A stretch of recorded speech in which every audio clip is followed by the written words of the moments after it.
Parler de l'ANI. Bon, c'est un sujet, hein, l'ANI. Hein. On en a parlé déjà l'année dernière. Et puis je crois qu'on en avait parlé l'année d'avant. Et il est fort probable qu'on en ait parlé encore l'année d'avant. En gros, on parle toujours de l'ANI, mais en 2016, finalement, bon, le bilan de l'ANI, il est peut-être pas si catastrophique et si compliqué que ça. Enfin, en tout cas, on va le voir avec ce joli panel. On va gagner du temps, je vais pas représenter tout le monde, je pense que tout le monde les connaît. Ils seront disponibles aussi toute la soirée pour échanger avec vous, si vous voulez en savoir plus sur eux. Jacques, je vais commencer par vous, vous allez prendre ce micro. On va attendre que Didier finisse la distribution. Merci Didier. Des petits cartons. Vous êtes un observateur privilégié. Pour le coup, vous ne représentez pas un assureur ou une mutuelle. En tant qu'observateur, Jacques, quel bilan vous tirez, vous, de ce début de mise en place de l'ANI et quelle est la situation des mutuelles? C'est un petit peu la question subsidiaire. Oui, alors écoutez, je vais peut-être vous donner pour commencer une réponse paradoxale.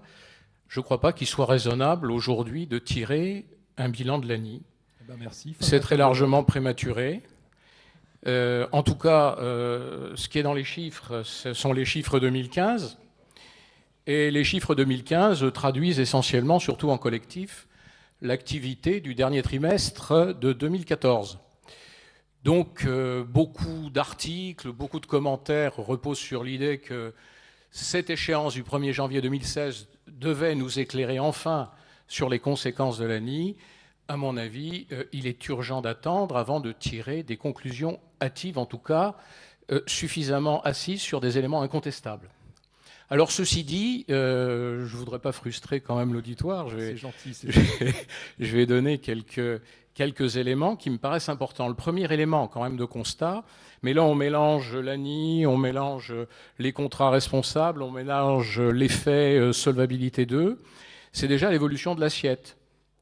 L'évolution de l'assiette, je parle du chiffre d'affaires hein, de la complémentaire santé en 2015, qui n'a progressé que de 1,31%. Et ça a surpris tout le monde, à commencer par le fonds CMU, qui a mis ça sur le compte de quelques manipulations comptables. Or, le problème, c'est que ça semble continuer, puisque sur le premier semestre de l'année 2016, on n'en est pas à 1,31, on en est à 0,2% d'évolution de l'assiette. Pour moi, enfin, c'est quelque chose à Actuaris qu'on avait assez largement identifié. Le 1,31% n'a rien de surprenant. Pourquoi? Parce que le collectif est souvent fondé comme assiette sur le plafond de la sécurité sociale. Alors le plafond de la sécurité sociale, comme par hasard, il a progressé de 1,31% aussi en 2015, où il est fondé sur les salaires. Et le salaire moyen interprofessionnel, il a progressé de 1,2%. Et puis, il faut avoir en mémoire quand même toutes les analyses qui avaient été faites lors de la mise en place de la loi de généralisation, à commencer par le rapport Germain à l'Assemblée nationale, qui disait, ben oui, le collectif, il va baisser très sensiblement les coûts pour les assurés. Et à l'époque, il évaluait la baisse à 6 € par mois et par assuré. Eh bien, nous y sommes effectivement, peut-être, s'ajoute à ça d'ailleurs, un élément que vous avez tous connu sur le marché, c'est des offres à un niveau de tarif particulièrement bas, avec l'idée qu'on pouvait se permettre sur le panier de soins ANI en collectif des tarifs cassés, parce que je pense qu'il faut le dire, et avec l'idée de se refaire une santé technique et financière avec des produits donc individuels, optionnels, qui pouvaient aller derrière. Bon, alors voilà, ça c'est mon premier constat. Le deuxième constat peut se faire sur l'évolution du positionnement entre les trois familles. Les trois familles traditionnellement présentées, c'est-à-dire la mutualité, les IP et les compagnies d'assurance. On ne peut pas dire que 2015 ait apporté un grand bouleversement. On constate effectivement plutôt une stabilisation de la part de la mutualité, qui, contrairement à ce que d'aucuns pouvaient craindre, reste au-dessus des 50%, avec 53% du marché. En gros, c'est 18 milliards d'euros. Par contre, le constat sur 10 ans, c'est quand même une érosion de 6%.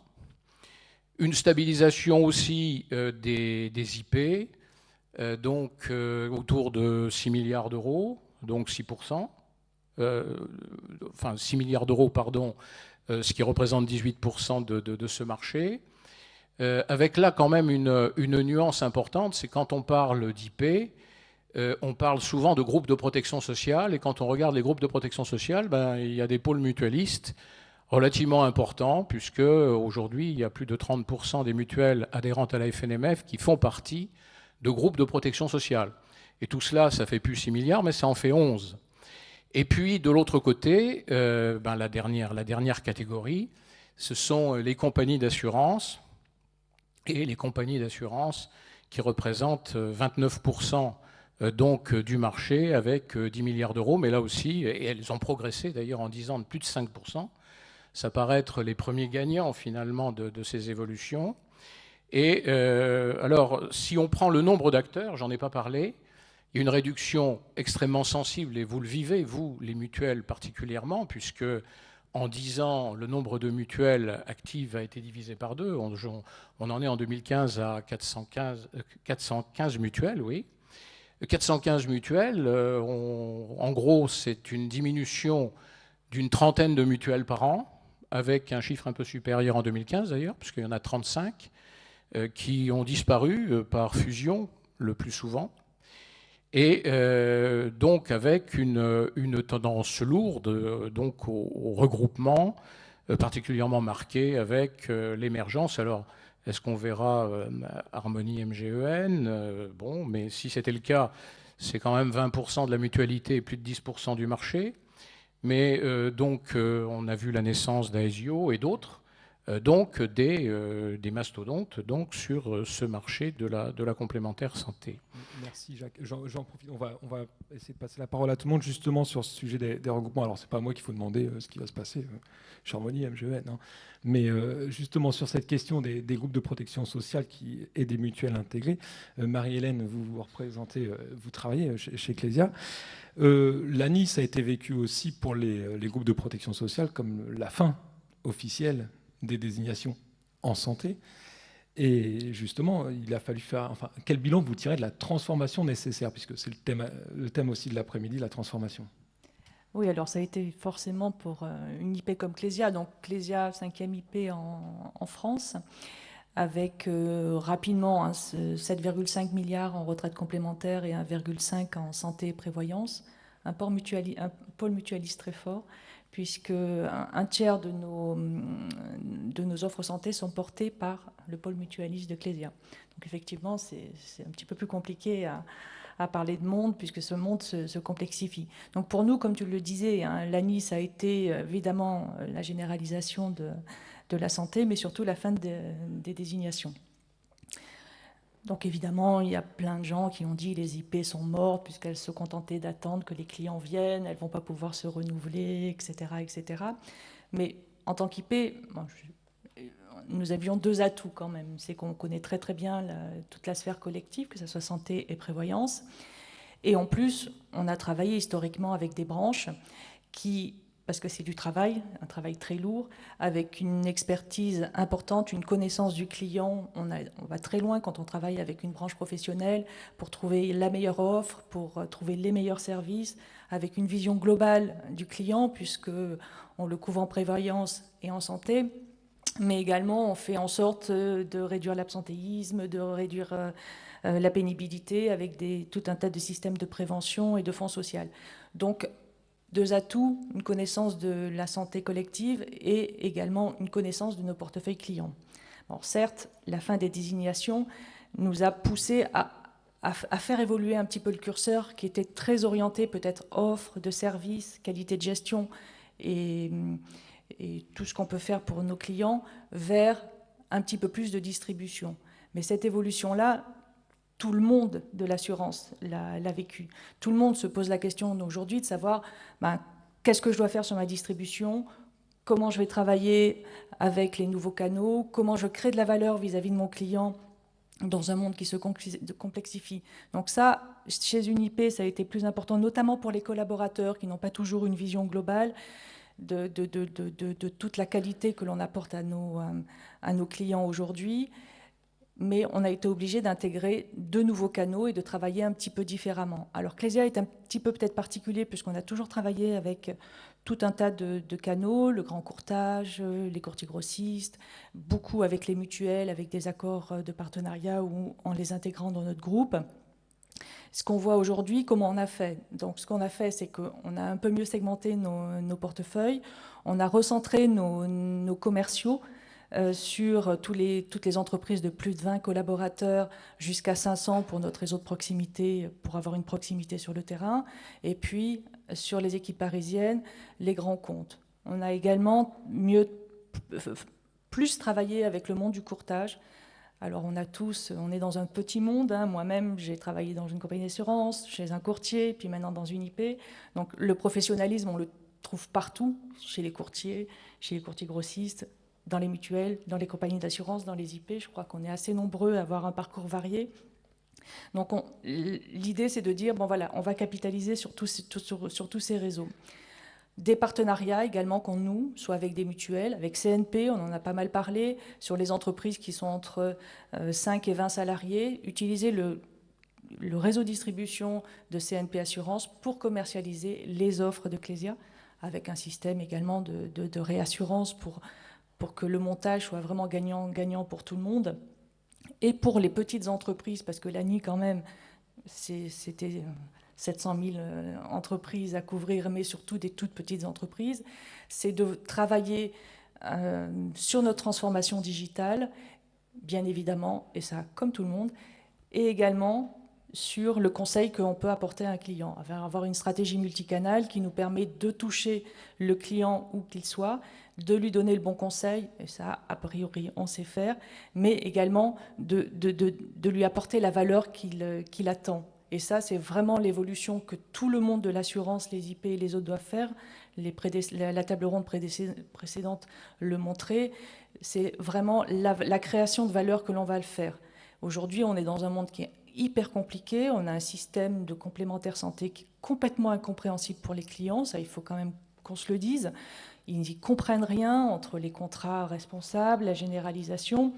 Les TPE, les PME, il y en a encore beaucoup qui n'ont pas encore pris de contrat parce que c'est trop coûteux, parce que ils n'ont pas le temps, ils ne sont pas équipés comme les grandes entreprises pour avoir des gens qui vont travailler sur ces systèmes-là, donc ils n'y ont pas été.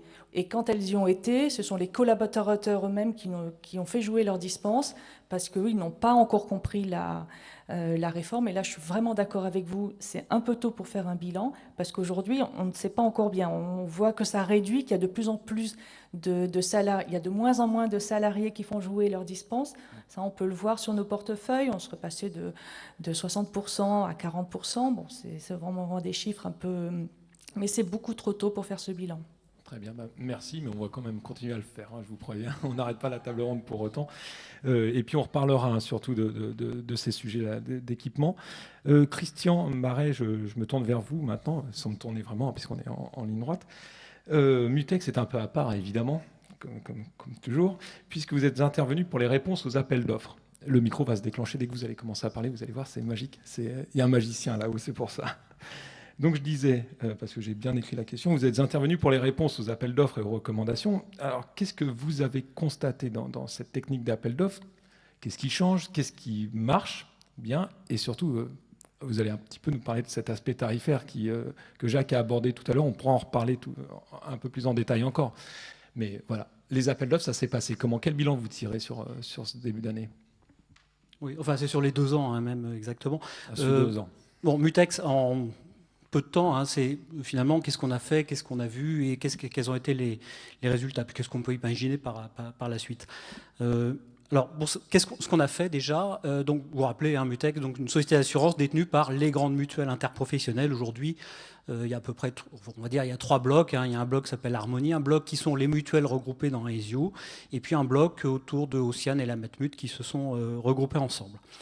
Alors, il faut se projeter 2 ans en arrière, je pense, à peu près. Et à ce moment-là, l'ANI, il y a un volet, c'est l'ANI Santé, donc l'obligation d'assurer tous ses salariés avec un régime collectif obligatoire.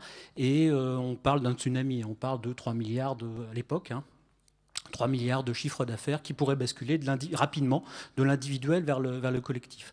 Et la stratégie des mutuelles interprofessionnelles, qui évidemment avait plus de parts de marché en individuel qu'en collectif, c'est d'opérer un virage le plus rapidement possible et de se mettre en disposition de pouvoir adresser les entreprises par tous les canaux possibles, et donc aussi le canal national via les accords de branche. Voilà. Nous, ce qu'on a eu à faire dans ce contexte-là, c'est finalement deux choses. On a eu à mettre pour leur compte en place une logistique commune, donc des outils, hein, en fait. Alors, des outils pour répondre aux appels d'offres. Hein. Ce n'est pas si simple que ça de se fédérer pour faire une offre unique, commune, pour répondre face à des institutions de prévoyance lorsqu'on est plusieurs acteurs qui se coordonnent ensemble. Une logistique pour également, si et quand on est retenu pour déployer auprès des entreprises l'offre qui peut être recommandée ou labellisée, et puis aussi des outils communs pour regrouper ensuite a posteriori le risque et faire le pilotage. Voilà, donc on a eu ce premier volet à développer. Et le deuxième volet qui a été, les mutuelles nous ont confié une partie de la négociation, des réponses aux appels d'offres qui ont pu avoir lieu. Voilà. Alors, le contexte pour nous, il était aussi d'autant plus important qu'il y avait l'ANI Santé, mais il y avait en même temps la réfutation des clauses de désignation, hein, qui était un vecteur d'accès au marché piloté par les branches professionnelles, hein, et qui donc obligeait, enfin vous savez, donc toute une... Dès lors que les accords sont étendus, toutes les entreprises d'une branche à rejoindre alors un régime prévu, mais aussi un ou des gestionnaires, et c'est ça qui était contesté. Donc, chose qui avait fonctionné quand même plutôt pas mal en prévoyance, mais qui a été, donc il y a un coup d'arrêt à ce moment-là, avec la fin des clauses de désignation, avec la validation juridique de l'ANI Santé. Et il se trouve que nous, comme on se trouve avoir été parmi les organismes qui détenaient en portefeuille des gestions de clauses de désignation en prévoyance, hein, effectivement, on avait ce double contexte à gérer. C'est à la fois virer notre cutie sur la partie prévoyance et être capable de répondre à des appels d'offres dans le cadre des recommandations en santé. Voilà, donc le choc de marché dont on parle, donc il s'est quand même pas vraiment produit, enfin en tout cas pas de l'ampleur. Il y a eu beaucoup d'efforts, hein, par contre, et beaucoup de moyens qui ont été mis en face du développement en prévoyance collective, hein, en santé, mais finalement le revirement du marché, il n'a pas été à la hauteur prévue jusqu'à ce jour. Hein, ça ne veut pas dire qu'il n'y aura pas à terme les 3 milliards d'euros qui basculeront de l'individuel vers le collectif, mais aujourd'hui on en est un peu loin. Alors, moi, ce que j'avais, c'était les chiffres de la FFA, donc c'est une partie du marché, mais à fin septembre, effectivement, la matière assurable, elle ne change pas, hein, c'est une croissance de 1% du marché, et la bascule de l'individuel vers le collectif, pour les assureurs de la FFA, ceux de la mutualité, je ne les ai pas malheureusement, c'est moins 4% sur l'individuel et plus 7% sur le collectif. Donc on voit qu'il y a effectivement le collectif, c'est un vecteur de développement pour ceux qui s'y emploient avec les bons moyens. L'individuel se recroqueville, mais il y a encore du chemin à faire pour aller jusqu'au bout.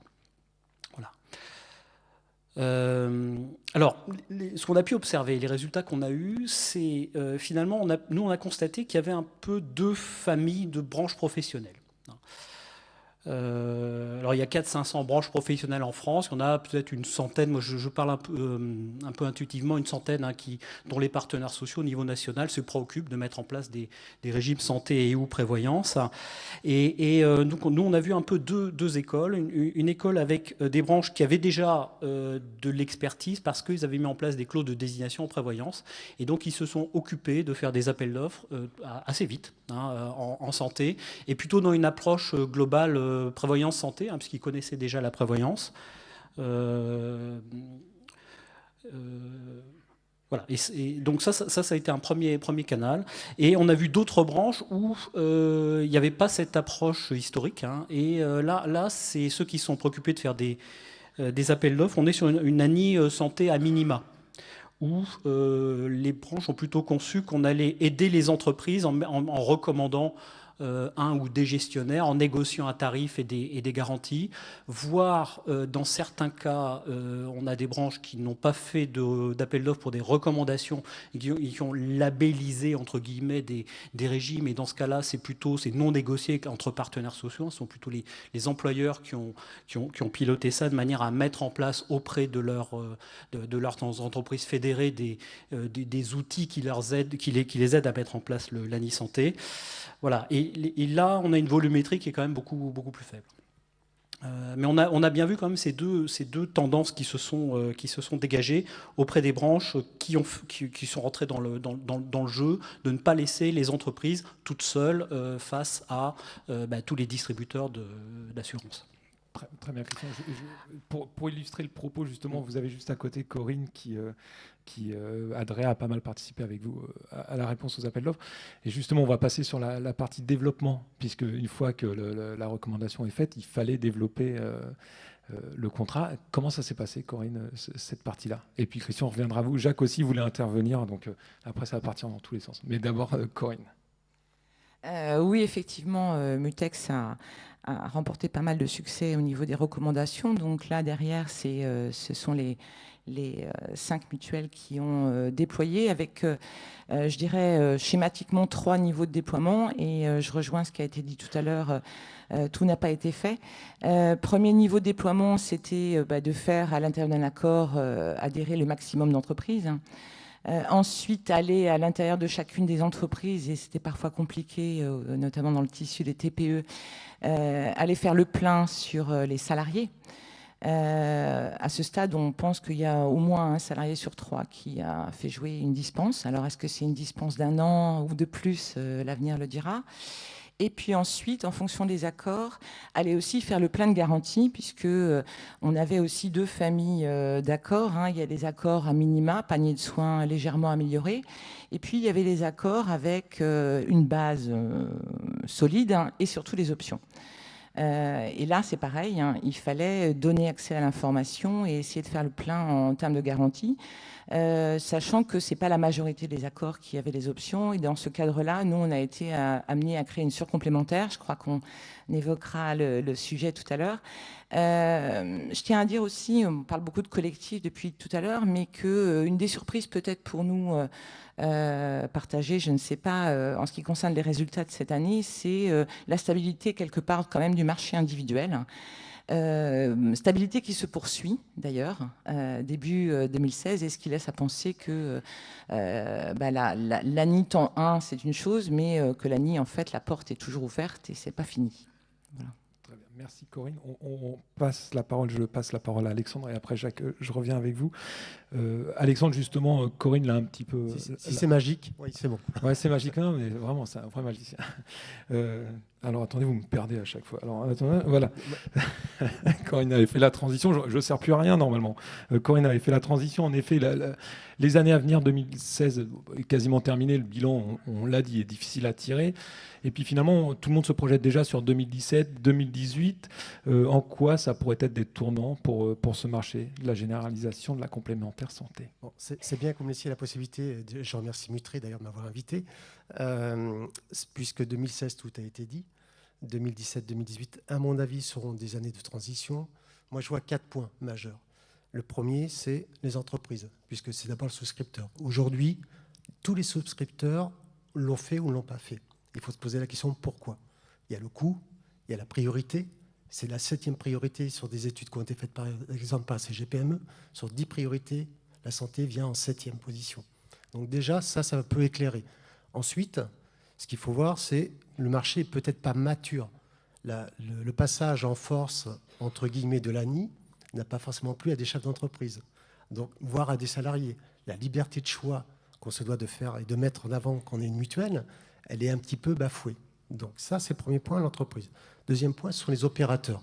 C'est-à-dire, on va reparler, soit les opérateurs avaient beaucoup à perdre, et je parlais du monde mutualiste, donc les interpros, elles étaient organisées et elles auraient pu chasser, surtout quand elles sont à vocation et à destination nationale. Il y a des mastodontes, hein. J'ai des dignes représentants à côté de moi, hein, ou qui travaillent en direct ou en indirect, où elles ne sont pas organisées. Donc moi, je pense que les opérateurs seront, en 2017-2018, structurellement organisés. soit en direct, soit en délégation, soit des partenariats. Troisième point, ça sera l'heure des résultats à un moment donné, 2017-2018. Et moi, je reviens sur les propos de Jacques Nozac qui me plaisent beaucoup. J'espère que la CPR sera très, très vigilante sur les gens qui auront dumpé. Je crois qu'il faut être très transparent, il faut assumer ses actes, il ne faut pas avoir peur de gagner des parts de marché, mais encore faut-il le faire de façon digne, dans le respect des adhérents et des entreprises. Quatrième point, je pense qu'il y aura des nouveaux modèles économiques qui vont se mettre en place. Ça, c'est ma vision personnelle en tant que président de petite mutuelle, toute petite mutuelle. Le multicanal a été évoqué. Les nouveaux réseaux de distribution ont été évoqués. Je pense sincèrement que le collaboratif va prendre le dessus, qu'on le veuille ou pas. C'est dans l'air du temps. Les startups ont parlé. Je suis ravi de voir qu'il y a de très belles expériences qui sont en train de se faire. Des Fab Labs sont en train de se créer. Une dynamique est en train de se mettre en place. Mais il y a quand même une question par rapport à l'innovation et à la digitalisation qui va aller à tout va. Où sont stockées ces données? Comment les opérateurs vont-ils protéger les données de leurs salariés ou assurés ou adhérents? Et puis tout ça, ça passera. Je pense que les mieux disants ne seront pas forcément les gagnants. Ça ne sert à rien de gagner des parts de marché si on n'est pas structuré avec une qualité de gestion, si on ne fait pas une bonne gestion des risques. Comme l'a dit Thierry Baudet, et j'adhère pleinement, le panier, du moins si vous voulez, le cursus, le fait de rentrer dans une mutuelle avec l'accompagnement, avec des soins de santé, une qualité des prestations derrière, c'est très important. Et la mutualité doit se battre là-dessus. C'est comment demain on organise le parcours de soins. Et je pense que la différence se fera là-dessus. Mais on peut ne pas être d'accord. Et puis, à un moment donné, il faut, ça a été dit, hein, sauf erreur de ma part, hein, par Hélène, Marie-Hélène, quelle est la transparence de tous les opérateurs? L'opérateur qui sera le plus transparent, qui aura le plus de lisibilité dans ses contrats, à mon avis, est appelé à durer, et peut-être plus que les autres. Et ce n'est pas la taille de l'opérateur qui fera sa durée de vie. Mais c'est ma vision perso. Et puis pour conclure, parce que le temps m'est compté, je dirais que tout passera, et j'en suis pleinement convaincu, par une décentralisation et une régionalisation. Le fait d'avoir des réseaux de proximité fera la différence, puisque vous êtes tous des professionnels, vous maîtrisez par cœur le sujet. C'est un problème de distribution, et je crois que la proximité en région fera la différence par rapport à des plateformes internationales placées où on voudra, à droite, à gauche. Mais je pense que la qualité de service, l'organisation de qualité de soins, le fait de respecter ses adhérents et de l'accompagner et de ne pas dumper pourra faire la différence dans le temps. Merci Alexandre. Donc Alexandre qui a mis un petit coup de bâton à tout le monde et qui a même réussi à placer le nom du président et la fédération. Ça faisait 1h30 seulement que ça venait de commencer la rencontre, donc c'est très bien. Et nu, très bien Alexandre. Jacques, vous vouliez réagir à ce que disait Christian tout à l'heure? Oui, ça marche. Ça marche quand même, oui.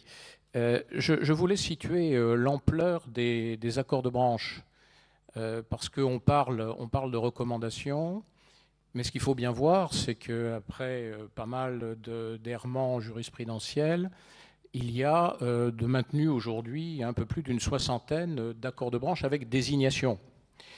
Et il y en a eu un peu plus d'une soixantaine, surtout à la fin de l'année 2015, donc en recommandation. Ce qui a été d'ailleurs, je ne sais pas si Mutex partage mon point de vue, mais une certaine surprise par rapport au fait que c'est un système assez bancal. On l'a suffisamment dit, donc je ne vais pas le reprendre.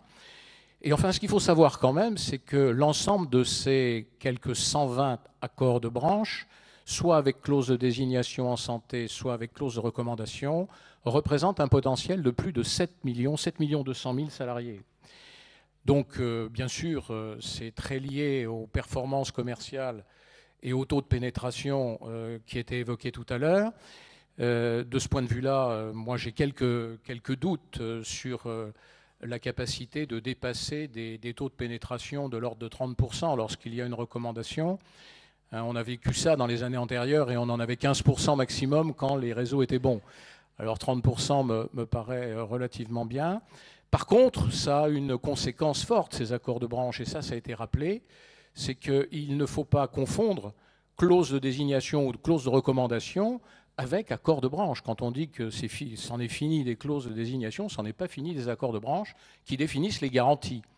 Et de ce point de vue-là, ça bat en brèche assez largement la stratégie de pas mal d'opérateurs qui se sont dit effectivement, et c'est là que je rejoins, il y aura un réveil technique financier dans les 3 ans qui viennent.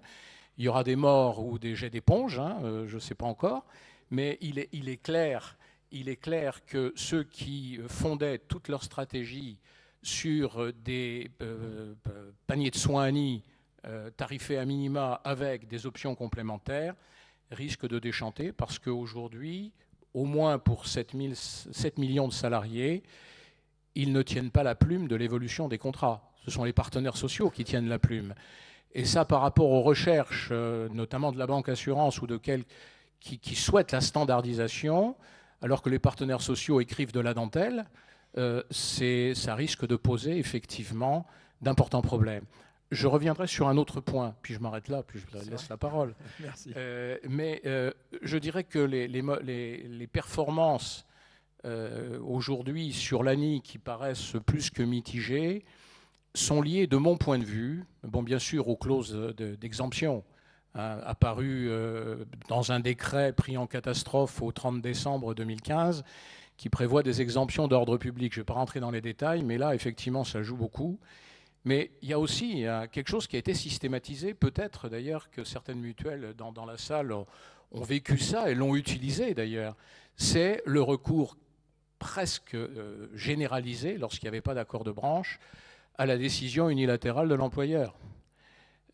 Pour un employeur, ils ont souvent été conseillés dans ce sens-là, c'est de dire, bah oui, vous ressentez l'ANI comme une taxe, comme une charge supplémentaire, eh bien, il y a un moyen d'y échapper. Vous faites une décision, vous prenez une décision unilatérale, et avec vos salariés, on les incite, surtout si vous prenez le panier de soins ANI, et qu'ils ont aujourd'hui des couvertures individuelles d'un niveau supérieur, eh bien, vous les incitez à conserver effectivement leur couverture individuelle.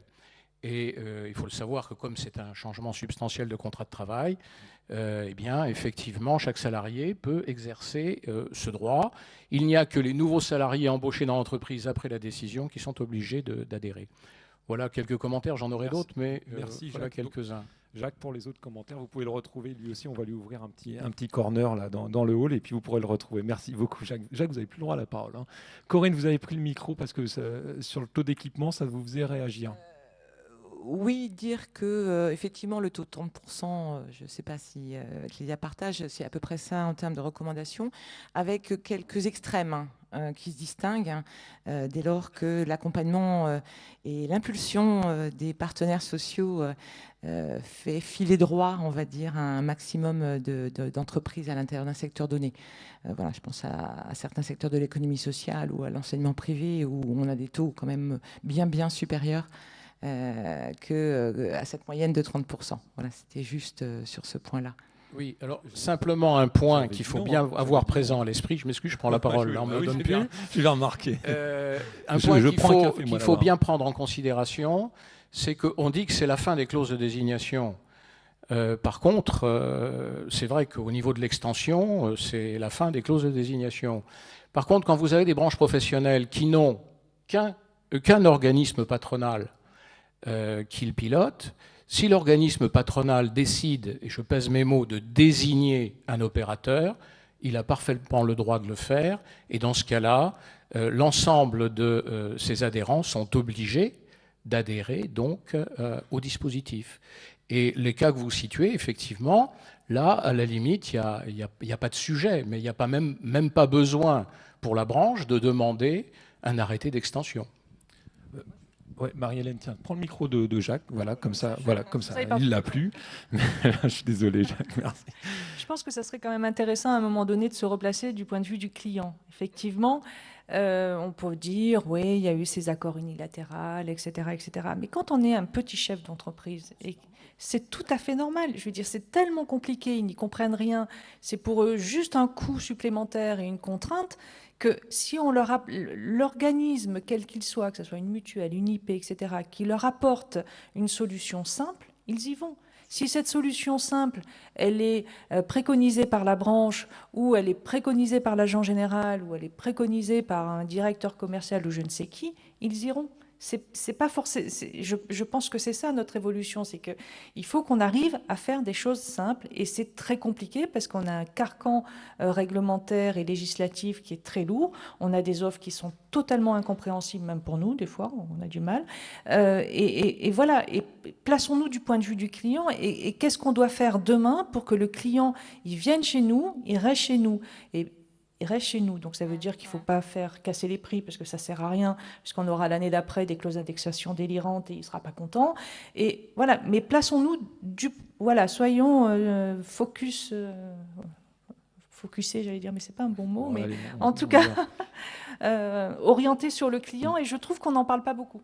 Et sur les tarifs, justement, Christian, je vous ai interrompu juste avant le début, là, juste avant votre intervention sur les tarifs. Est-ce qu'il est possible de tenir des tarifs techniquement tenables? Ouais, oui, ça marche pas. Non, mais je pense, Alexandre André l'a dit, hein, c'est vrai qu'on a observé des comportements qui sont un peu déraisonnables. Parce que finalement, pour rentrer dans... Enfin, je pense qu'il y a, face à un bouleversement important, beaucoup de mutuelles se sont trouvées dans des prises de risques assez élevées. Donc certaines qui plus moyennes sans doute se sont senties un petit peu exclues et en retrait et plutôt en situation de réduire leur taille. Par contre, les grosses mutuelles se sont senties en situation de devoir reconquérir des adhérents, donc regagner des parts de marché là où elles en avaient moins, et puis également avec des stratégies financières un petit peu osées, avec la programmation de déficit à récupérer dans l'avenir. Donc c'est vrai qu'il y a l'équilibre technique dans les appels d'offres qui est plus ou moins assuré. Une chose est sûre, c'est que l'équilibre de la gestion, lui, il n'est pas assuré. Hein. C'est-à-dire qu'il y a auprès des TPE un coût de distribution qui est élevé, qui n'est absolument pas compensé par la façon dont les régimes sont tarifés. En même temps, les mêmes mutuelles, elles se trouvent aussi dans des situations de redéploiement de leurs collaborateurs de l'individuel vers le collectif. Donc tout ça, ça se pondère pour aller vers une espèce de nécessité pour pas mal d'aller à tout prix maintenir des positions et du chiffre. Alors fort heureusement, comme le tsunami n'a pas eu lieu, c'est-à-dire que l'évolution est quand même beaucoup plus douce que prévu, le modèle économique, lui, n'a pas été aussi déséquilibré que prévu. Voilà. Mais enfin, néanmoins, il n'est pas stable, hein, ça paraît sûr. Non, c'est sûr. Alors, écoutez, j'en profite puisqu'on a des hôtesses qui sont arrivées. Si la salle a des questions, je vous remercie donc. Hein. Merci à tous. J'en ai plein, moi, des questions. On avait prévu normalement, alors il nous reste 5 grosses minutes, parler notamment du garnissage. Alors, il y a des contrats vides. Hein. On va le dire honnêtement, hein. C'est comme ça. Il y a des contrats qui ont été vendus à des TPE, même à des PME. Il n'y a personne dedans. Donc là, pour l'instant, il n'y a eu qu'un coup. Il n'y a pas encore vraiment de recettes.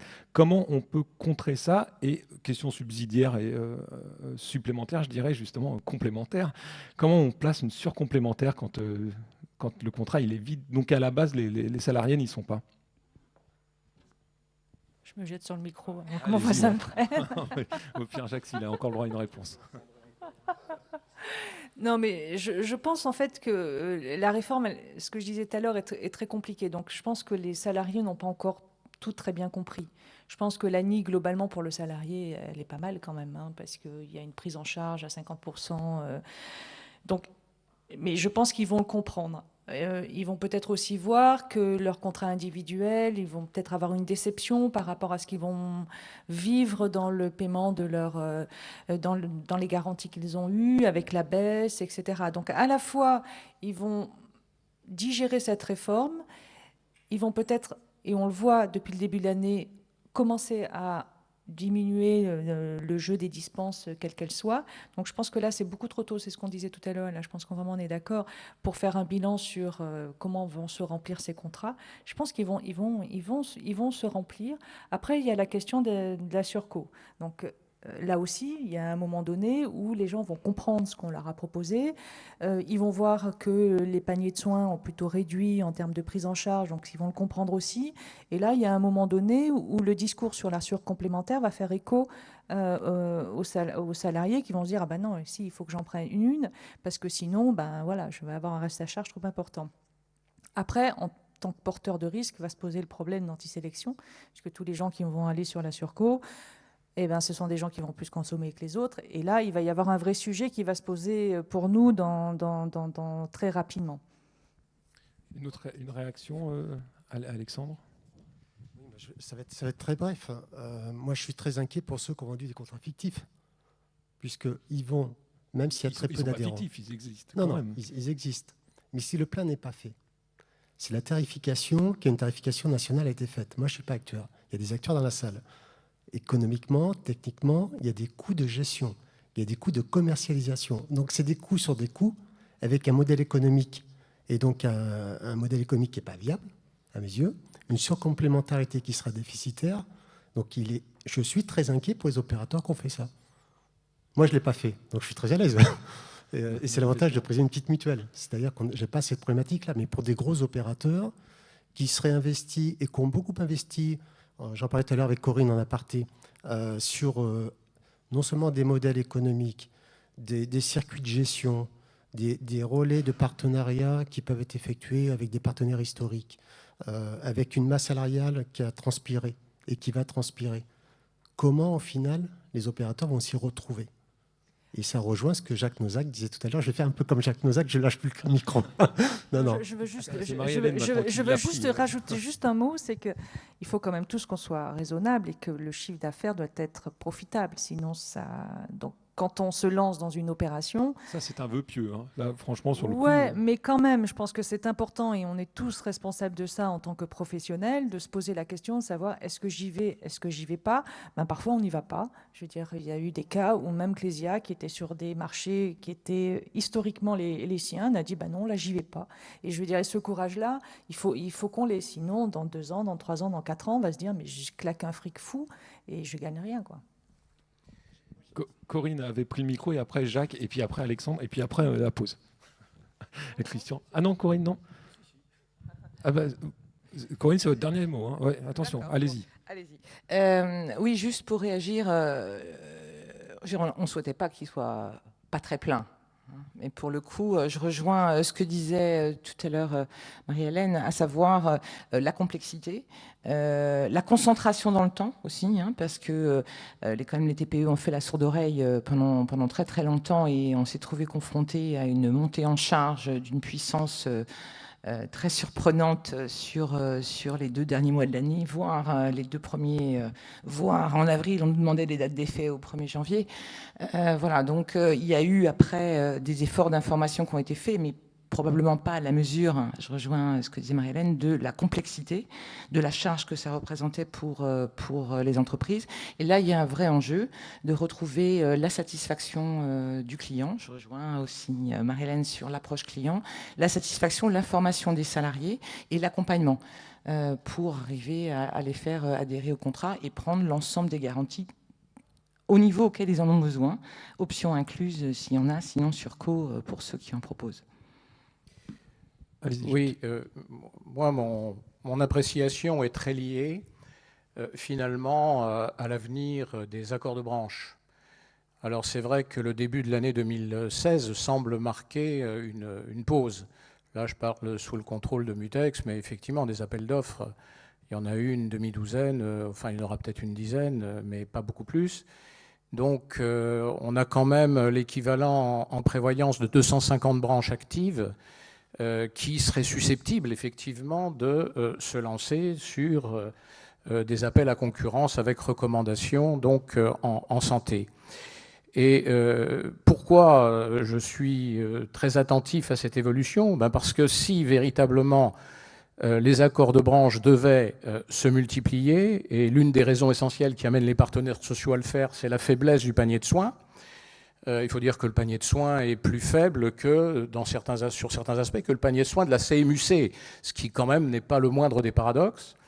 Eh bien, dans ce cas-là, vous pouvez considérer que toutes les entreprises qui ont signé, qui ont pris des décisions unilatérales de l'employeur, eh bien, doivent immédiatement arrêter et le mettre en place, et de manière obligatoire pour les salariés, y compris en ce qui concerne une bonne partie des exemptions.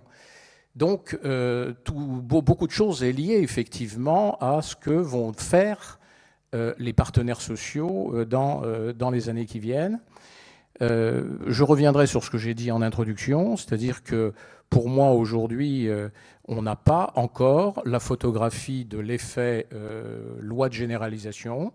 Il y a peut-être effectivement cet effet de retardement d'1 an sur les exemptions liées aux personnes qui n'ont pas eu le temps de résilier dans les temps leur contrat individuel et qui donc ne peuvent pas rentrer dans le collectif. Ça, personne ne sait ce que ça va représenter. Et puis, donc, encore une fois, ces accords de branche, que vont-ils effectivement avoir comme effet? Parce que, et là, je pense que tous les acteurs que vous êtes devront faire très très attention à ce que j'appellerais, moi, le devoir de conseil. Parce que dès lors qu'il y a un accord de branche, eh bien, effectivement, vous devez mettre en place un contrat à minima. Et dans ce cas-là, ça peut aussi battre en brèche complètement la stratégie de ceux qui avaient le panier de soins ni-mini avec des options surcomplémentaires sur lesquelles ils voulaient se refaire une santé au plan financier et technique, comme je l'ai dit tout à l'heure. Eh bien, écoutez, Jacques, vous avez commencé, vous avez bouclé, comme vous l'avez dit, donc c'est parfait. Nous rendons la table ronde. Je pense qu'on peut les applaudir.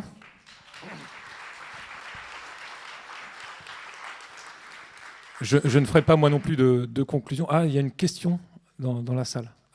Ah, mais c'est oui, là, c'est plus l'heure. Allez-y. Oui, alors c'est pas forcément une question, c'est plutôt un constat. J'ai Philippe Delors, Miel Mutuel. J'ai presque l'impression qu'on avait 2 tables rondes. Une première table ronde, c'était la table ronde du clic.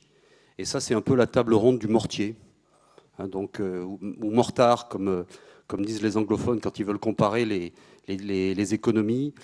Je crois, et ça a été dit tout à l'heure, qu'aujourd'hui, dans l'assurance, on n'a peut-être pas encore pris conscience des bouleversements qui sont en train de se produire sur ce que sera demain l'organisation économique, les nouvelles formes de salariés.